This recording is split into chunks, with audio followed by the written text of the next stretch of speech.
In last topic, we have discussed about the nature of matter. Got it? So we conclude that 2 point. Any matter is made by small tiny particles, and second point, particles of matter are very small. Got it? Now in this lecture we will discuss about the characteristics of particle of matter. हमने कहा कि कोई भी matter particle से मिलकर बनता है और पार्टिकल बहुत छोटे होते हैं, तो उनकी कैरेक्टरिस्टिक्स क्या होगी, है ना? यानी कि characteristics of particle, that means directly characteristics of matter. तो कैरेक्टरिस्टिक्स ऑफ पार्टिकल क्या हो सकता है? First topic, particle of matter have a space between them. आपकी फर्स्ट पॉइंट क्या है कि मैटर के जो पार्टिकल्स होते हैं जिससे मिलकर बना होता है, उनके बीच में स्पेस पाई जाती है, उनके बीच में स्पेस होती है. तो ये आप कैसे बता सकते हो? तो लास्ट एक्टिविटी जो हमने देखी थी लास्ट लेक्चर में, उस फर्स्ट एक्टिविटी है वो आपकी. तो लास्ट लेक्चर में जो फर्स्ट एक्टिविटी देखी थी उसमें आपने देखा था कि मैंने 100 ml वाटर लिया था, उसके अंदर शुगर या सॉल्ट को डिजोल्व किया था, और suppose that you are making a nimbu pani, है ना, lemon juice at your home. So firstly you will add some sugar and some few salt and also lemon juice. Got it? And whenever you will dissolve these things, automatically it will be disappear, and you can identify these things by tasting it. Got it? अब test करोगे तो आपको अच्छा लगेगा, लेकिन actually आप जब उसे देखोगे तो वो क्या हो गया है, डिसअपियर हो चुका है. शुगर और सॉल्ट आपको नजर नहीं आ रहा. तो ये एक बहुत अच्छा एग्जाम्पल है जो हमें ये क्लियर कर सकता है कि पार्टिकल के बीच में क्या पाई जाती है, स्पेस. कैसे, कहाँ गया वो? क्योंकि वाटर के जो पार्टिकल थे उनके बीच में जो डिस्टेंस स्पेस थी, उस स्पेस के बीच में जाकर शुगर सॉल्ट के पार्टिकल एडजस्ट हो जाते हैं. ठीक है, जिससे वो डिसअपियर भी हो गए और उसके अंदर ऐड भी हो गए. तो ये फर्स्ट एक्टिविटी से आपको क्लियर हो चुका है. Second, particle of matter are continuously moving, है ना. इसके लिए आपकी बुक में 3 एक्टिविटीज हैं. ठीक है, फर्स्ट एक्टिविटी हम डिस्कस करते हैं इस पॉइंट को लेकर. ठीक है, कि पार्टिकल मैटर के हमेशा मूव करते रहते हैं. उसके लिए बहुत अच्छा एग्जाम्पल है अनलिट स्टिक बोलते हैं. जैसे अनलिट स्टिक का मतलब होता है अगरबत्ती, है ना, जिसमें बहुत अच्छी फ्रेगरेंस आती है, हम पूजा पाठ में यूज़ करते हैं, है ना. तो उस अनलिट स्टिक को अगर हम किसी रूम के कॉर्नर में लगा देते हैं तो हम देखते हैं कि धीरे धीरे पूरे कमरे में उसकी फ्रेगरेंस आती रहती है. तो पूरे रूम में उसकी जो फ्रेगरेंस फैलती है वो कैसे फैल रही है? क्योंकि अनलिट स्टिक के जो बर्न होने से, है ना, उससे जो फ्रेगरेंस निकल रही है वो फ्रेगरेंस एयर के पार्टिकल के बीच में वो पार्टिकल एडजस्ट हो रहे हैं. आपने अनलिट स्टिक में से धुआं निकलते हुए देखा है ना, स्मोक, छोटा थोड़ा थोड़ा स्मोक निकलता रहता है, और वो जो स्मोक है वो धीरे धीरे एयर के पार्टिकल के साथ मिक्स हो जाता है और एयर के पार्टिकल के साथ मूव होकर पूरे रूम में फैल जाता है. जिससे एक एग्जाम्पल ये क्लियर होता है कि जो पार्टिकल है, ठीक है, मैटर के, यहाँ पर हम मैटर मतलब सॉलिड लिक्विड गैस कुछ भी हो सकता है, तो यहाँ हम स्मोक की बात कर रहे हैं. स्मोक का मतलब होता है एयर. ठीक है, तो एक तरह से एयर के पार्टिकल के बीच में स्मोक के पार्टिकल एडजस्ट हो गए और धीरे धीरे एयर पार्टिकल के साथ साथ फैल गए. तो यहाँ पर अनलिट स्टिक जलाने से हमें पता चला कि एयर के पार्टिकल आपस में मूव करते हैं, तभी वो रूम में उसकी फ्रेगरेंस फैलती है, यानी पार्टिकल मूव करते हैं.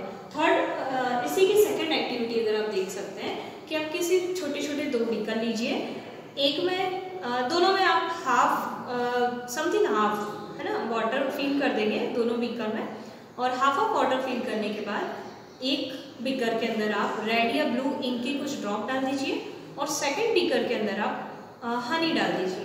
ठीक है, अब उसे विदाउट स्टीरिंग, है ना, आपको उसे डिस्टर्ब नहीं करना है, विदाउट स्टीरिंग और डिस्टर्बिंग उसे रूम के किसी कॉर्नर में रख दीजिए.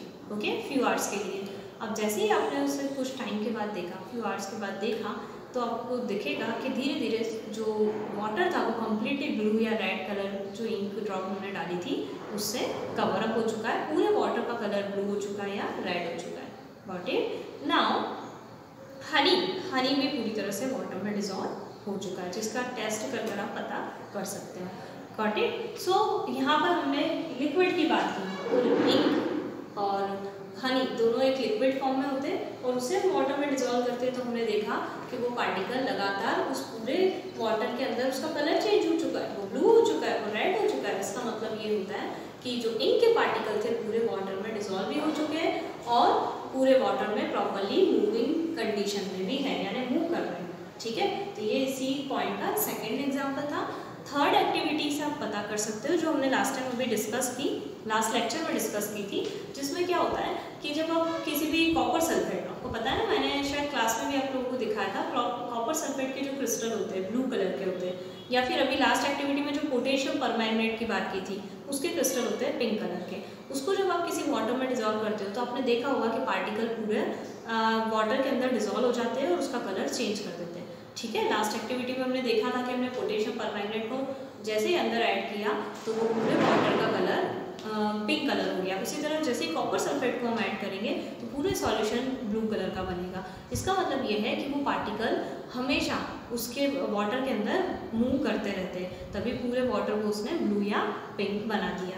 ठीक है, तो ये तीनों एक्टिविटी से हमें ये पता चलता है कि पार्टिकल जो होते हैं मैटर के वो लगातार मूव करते रहते हैं।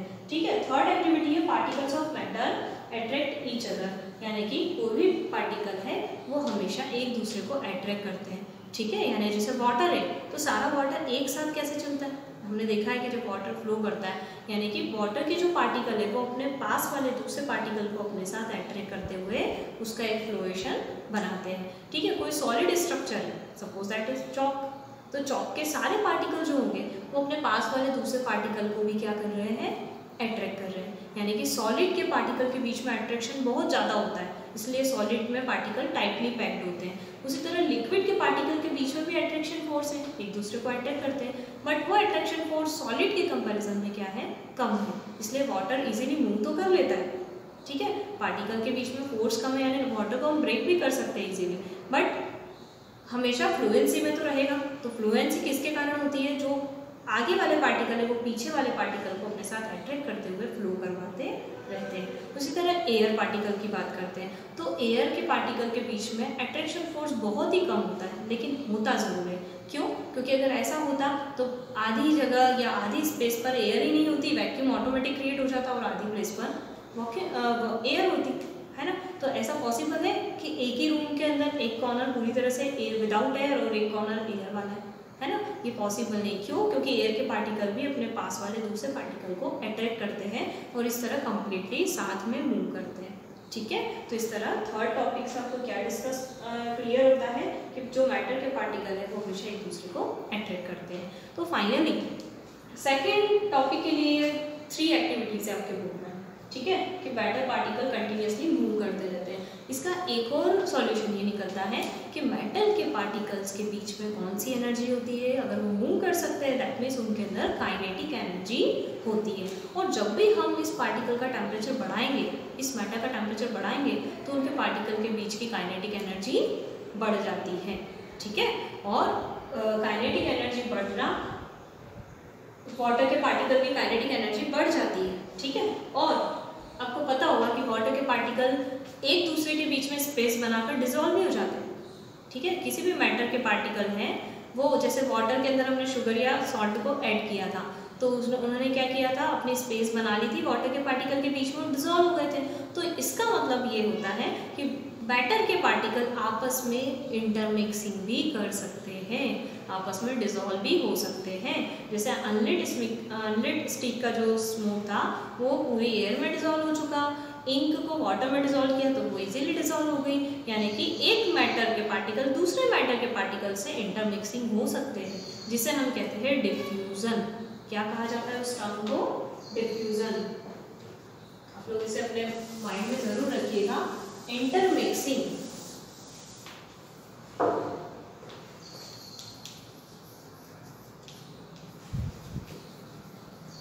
Intermixing of particles of metals is called